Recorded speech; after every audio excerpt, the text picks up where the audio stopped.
ಇನ್ನು ಸಿಎಂ ಸಿದ್ದರಾಮಯ್ಯ ಅವರ ರಾಜೀನಾಮೆಗೆ ವಿರೋಧ ವ್ಯಕ್ತವಾಗ್ತಾ ಇದೆ. ನಾಳೆ ಕಲಬುರಗಿಯಲ್ಲಿ ಅವರ ಅಭಿಮಾನಿಗಳು ಪ್ರತಿಭಟನೆ ಮಾಡೋದಕ್ಕೆ ಮುಂದಾಗ್ತಾ ಇದ್ದಾರೆ.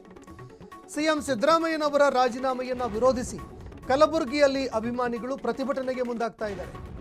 ಎಐಸಿಸಿ ಅಧ್ಯಕ್ಷ ಮಲ್ಲಿಕಾರ್ಜುನ್ ಖರ್ಗೆ ಅವರ ತವರು ಜಿಲ್ಲೆಯಲ್ಲಿ ಹೋರಾಟಕ್ಕೆ ತಯಾರಿ ನಡೀತಾ ಇದೆ. ಕರ್ನಾಟಕ ಪ್ರದೇಶ ಕುರುಬಗೊಂಡ ಸಂಘ ಪ್ರತಿಭಟನೆಗೆ ಮುಂದಾಗ್ತಾ ಇದೆ. ಎಸ್ವಿಪಿ ಸರ್ಕಲ್ನಿಂದ ಡಿಸಿ ಕಚೇರಿವರೆಗೆ ಒಂದು ಬೃಹತ್ ಮೆರವಣಿಗೆ ಮಾಡೋದಕ್ಕೆ ಮುಂದಾಗ್ತಾ ಇದ್ದಾರೆ. ಸಿದ್ದರಾಮಯ್ಯ ಅವರನ್ನು ಯಾವುದೇ ಕಾರಣಕ್ಕೂ ಕೆಳಗಿಳಿಸಬಾರದು, ಅವರನ್ನೇ ಸಿಎಂ ಆಗಿ ಮುಂದುವರಿಸಬೇಕು ಅಂತ ಬೇಡಿಕೆ ಇಡ್ತಾ ಇದ್ದಾರೆ.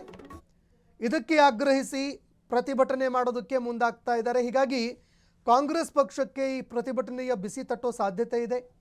ಸಿದ್ದರಾಮಯ್ಯ ಅವರನ್ನು ಯಾವುದೇ ಕಾರಣಕ್ಕೂ ಕೂಡ ಅವರಿಂದ ರಾಜೀನಾಮೆಯನ್ನು ಪಡಿಬಾರ್ದು, ಅವರೇ ಸಿಎಂ ಆಗಿ ಮುಂದುವರಿಬೇಕು ಅಂತ ಇದೀಗ ಎಸ್ವಿಪಿ ಸರ್ಕಲ್ನಿಂದ ಪ್ರತಿಭಟನೆ ಮಾಡೋದಕ್ಕೆ ಮುಂದಾಗ್ತಾ ಇದ್ದಾರೆ. ಅದು ಕೂಡ ಕಲಬುರಗಿಯಲ್ಲಿ ಎಐಸಿಸಿ ಅಧ್ಯಕ್ಷರ ತವರು ಜಿಲ್ಲೆ, ಅಲ್ಲೇ ಪ್ರತಿಭಟನೆ ಮಾಡೋದಕ್ಕೆ ತೀರ್ಮಾನವನ್ನು ಮಾಡಲಾಗಿದೆ. ಅದಕ್ಕೆ ಸಂಬಂಧಪಟ್ಟಂತೆ ಸೋಷಿಯಲ್ ಮೀಡಿಯಾದಲ್ಲೂ ಕೂಡ ಕೆಲವು ಪೋಸ್ಟರ್ಗಳು ಕಾಣೋದಕ್ಕೆ ಸಿಗ್ತಾ ಇದೆ.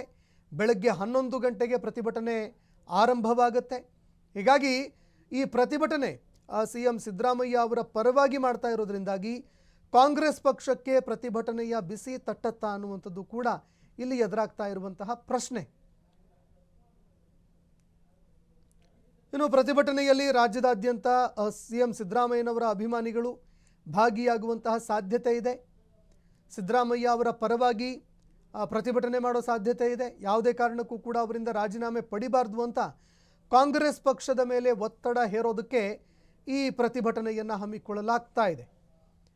ಹೀಗಾಗಿ ಸಿಎಂ ಸಿದ್ದರಾಮಯ್ಯನವರ ರಾಜೀನಾಮೆ ಬಹುತೇಕವಾಗಿ ಖಚಿತ ಆಗಿದೆ. ಈಗ ನಾಳೆ ಸಿದ್ದರಾಮಯ್ಯನವರು ಒಂದು ಕಡೆ ರಾಜೀನಾಮೆ ಕೊಡುವಂತಹ ಪ್ರಹಸನ, ಮತ್ತೊಂದು ಕಡೆ ಈ ಸಿದ್ದರಾಮಯ್ಯನವರ ಪರವಾಗಿ ಅವರ ಅಭಿಮಾನಿಗಳೇನಿದ್ದಾರೆ ಅವರು ಪ್ರತಿಭಟನೆಗೆ ತಯಾರಿ ಮಾಡಿರುವಂಥದ್ದು ಎಷ್ಟರ ಮಟ್ಟಿಗೆ ಪರಿಣಾಮ ಬೀರುತ್ತೆ ಅನ್ನುವಂಥದ್ದು ನೋಡಬೇಕಾಗತ್ತೆ.